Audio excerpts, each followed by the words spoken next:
Well, when you're looking at AI, it can be quite daunting, right? There's a lot of theory out there, there's a lot of articles out there, but when I think about AI, I think about the business first, and I look for those tasks in a business which are being repeated over and over again, or I would look to the employees in the business who are replicated, right? So, classically, and these aren't necessarily areas that AI can fully automate, but things like bookkeeping, things like receivables, things like where there's lots of transaction volume, that's kind of the first thing I'd start to think about when I think about AI. And because those are the things where you're paying a human to do a task over and over again. And when you start to think about, well, what does Decidr do?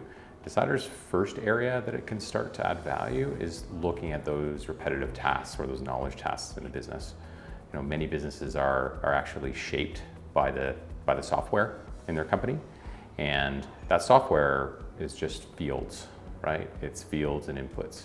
And when you're looking at those fields and inputs in your CRM system or in your accounting system, what I like to recommend is look at those fields that are most impactful. Where do they need a real human to add value? So a really good example would be in a CRM system would be in the notes section.